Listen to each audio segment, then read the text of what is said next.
हरे कृष्ण दोस्तों, स्वागत है आपका आज के इस वीडियो में। आज के वीडियो में हम बात करेंगे माया के बारे में। जी हाँ, माया क्या है, माया क्या काम करती है, माया कैसे काम करती है, माया क्यों काम करती है और क्या माया हमारे लिए इतनी बुरी है। तो चलिए बिना समय को व्यर्थ किए वीडियो को शुरू करते हैं। सबसे पहला प्रश्न, माया क्या है। माया वो जो नहीं है।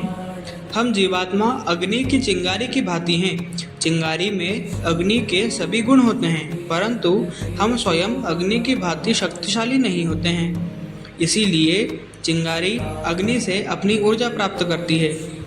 वैसे ही हम भगवान के अंश के रूप में हैं, भगवान से ऊर्जा प्राप्त करते हैं, लेकिन यहाँ भौतिक दुनिया में हम उनसे अलग रहना चाहते हैं तथा साथ में सत चित आनंद भी रहना चाहते हैं, जो कि संभव नहीं है। परंतु क्योंकि हम फिर से यह अनुभव करना चाहते हैं, ऐसा करने के लिए भगवान ने हमारे लिए एक व्यवस्था की है और उस व्यवस्था को कहते हैं माया।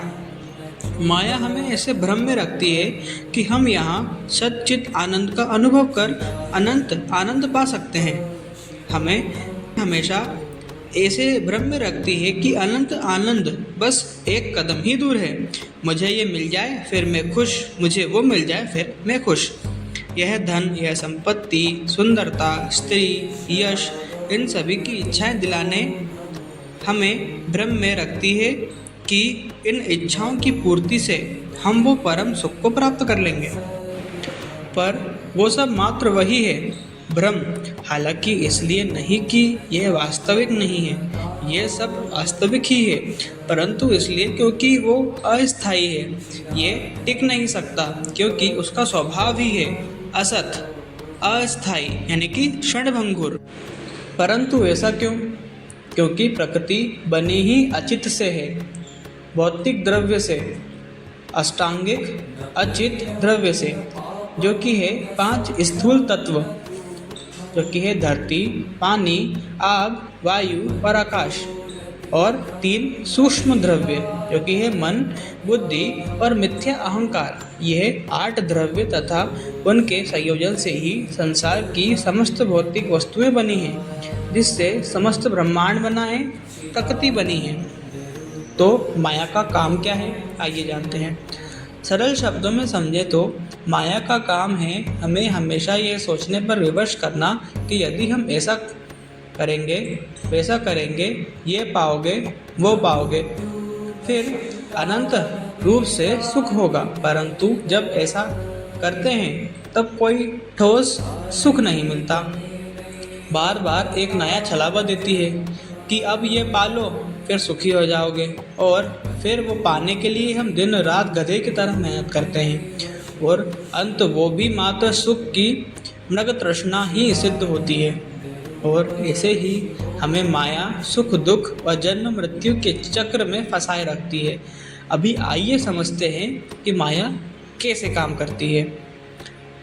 भगवद गीता के 14वें अध्याय का 5वां श्लोक है, सत्वं रजस्ततम इति गुणा प्रकृति संभवा निबध्नन्ति महाबाहो देहे देहिनहं व्ययम्। अर्थात संपूर्ण भौतिक प्रकृति 3 गुणों से बनी है, जो कि है सात्विक, राजसिक और तामसिक। जब एक जीवात्मा भौतिक प्रकृति के संपर्क में आती है तो वो इन 3 गुणों से बंध हो जाती है। सबसे पहला है सात्विक गुण में हम खुशी, ज्ञान, कृतज्ञता और संतुष्टि की भावना अनुभवित करते हैं। मुक्त संगो अहंवादी धृत्युत्साह समन्विता सिद्ध सिद्धो निर्विकाराः कर्ता सात्विक उच्यते। यह भगवद गीता के 18वें अध्याय का 26वां श्लोक है, जिसका अर्थ है सात्विक लोग अहंकार तथा मोह से मुक्त होते हैं, उत्साह एवं दृढ़ संकल्प से संपन्न होते हैं तथा सफलता और असफलता अचल रहते हैं। राजसिक गुणों में हम अंतहीन इच्छाओं, लगाव, असंतोष और क्रोध को अनुभवित करते हैं, जो हमें भौतिक फल की प्राप्ति के लिए कार्य करने के लिए प्रेरित करता है। भगवद गीता के 18वें अध्याय का 27वां श्लोक है, रागी कर्म फल प्रेम सूरा, लुब्धो हिंसात्मको शुचि, हर्षो शोकान्विता कर्ता, राजसा परिकीर्तिता। राजसिक लोग कर्म के फल के लिए तरसते हैं। वो लोभी, हिंसक स्वभाव वाले, अशुद्ध होते हैं और सुख दुख से निरंतर प्रभावित होते रहते हैं।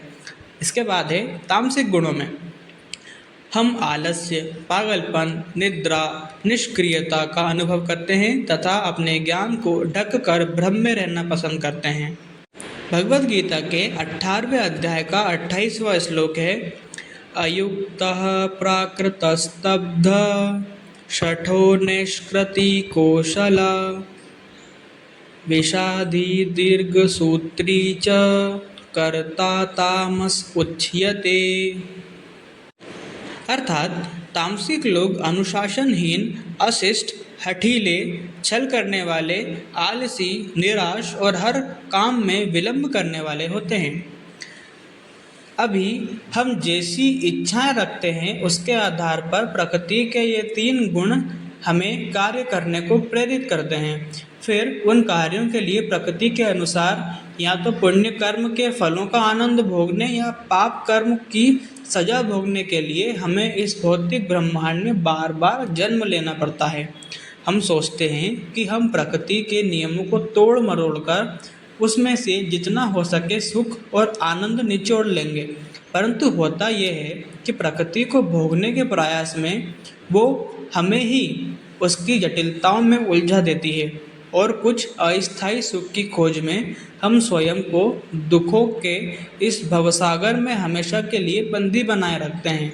इस भौतिक प्रकृति को भोगने का हमारा ये भ्रम संघर्ष अनादि काल से चला आ रहा है और हमें हमेशा इसमें भरे घोर दुखों को अनदेखा करवाता रहता है।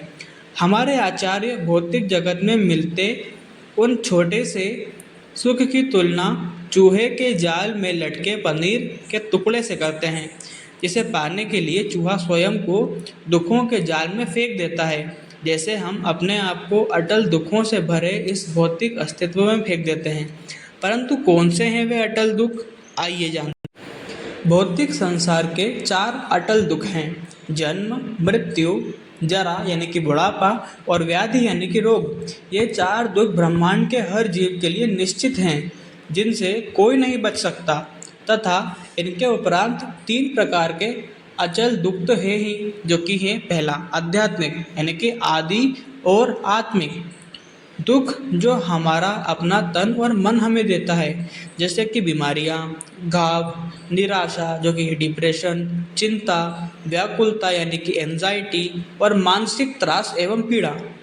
दूसरा है आदि भौतिक यानी कि आदि और भौतिक दुख, जो अन्य जीव हमें देते हैं, जैसे कि परिवार, मित्र, पड़ोसी तथा समाज से मिलने वाले छोटे बड़े दुखों से लेकर युद्ध, भुखमरी, अपराधों, राजनीतिक झगड़ों, सामूहिक हत्याओं जैसे त्रासदियों तक के समस्त सघन्य दुख। तीसरा है आदि दैविक, आदि और दैविक वो दुख जो देवता हमें देते हैं, जैसे बीमा कंपनियां एक्ट ऑफ गॉड कहती है, जैसे कि बाढ़, भूकंप, अकाल, सुनामी, सूखा आदि आंधी तथा इस प्रकार की अन्य प्राकृतिक आपदाएं। अब अगला प्रश्न है, माया क्यों काम करती है? माया इसलिए काम करती है क्योंकि जब वो हमें भौतिक सुखों का प्रलोभन देती है तो उसमें हमें अनर्थ का उद्भव होता है, जो कि है काम, क्रोध, लोभ, मद, मत्सर्य यानी कि ईर्ष्या। यदि हम उन प्रलोभनों में ना पड़ें और अपने हृदय में अनर्थों को उत्पन्न ना होने दें तथा अपने आप को पूर्ण रूप से भगवान को समर्पित कर अपने हृदय को शुद्ध रखें, तो माया का हम पर कोई असर नहीं होगा। अगला प्रश्न है, क्या माया हमारे लिए इतनी बुरी है? माया देवी कोई और नहीं बल्कि स्वयं माँ दुर्गा ही है। वे हमारी शिक्षिका है, हमारी माँ है। वे भगवान शिव की पत्नी तथा भगवान विष्णु की बहन है। वो ये सुनिश्चित करती है कि केवल शुद्ध आत्माएं ही इस भौतिक ब्रह्मांड के सागर को पार करके आध्यात्मिक दुनिया तक पहुंच पाए। यह सुनिश्चित करती है कि आध्यात्मिक दुनिया में रहने वाली शुद्ध हृदय वाली जीवात्माएं हमारे जैसी काम, कामी, क्रोधी, लोभी और ईर्ष्यालु हृदय वाले आत्माओं से परेशान ना हों। इसलिए आचार्य इस भौतिक संसार की तुलना एक जेल से और माया देवी की जेल मालिक से करते हैं, जो कि सुनिश्चित करती है कि कोई भी जीवात्मा अपने हृदय का शुद्धिकरण किए बिना भौतिक जगत की जेल से बाहर न जा पाए। आज का वीडियो हम यहीं पर समाप्त करते हैं। अगर आपको यह वीडियो अच्छा लगा या इसमें से कुछ भी सीखने को मिला तो आप इस वीडियो को लाइक करें, और अगर आप इस चैनल पर नए हैं तो इसे सब्सक्राइब करें ताकि सनातन से जुड़ी और भी महत्वपूर्ण वीडियोस आपको मिलते रहें। मिलते हैं अगली वीडियो में। हरे कृष्णा।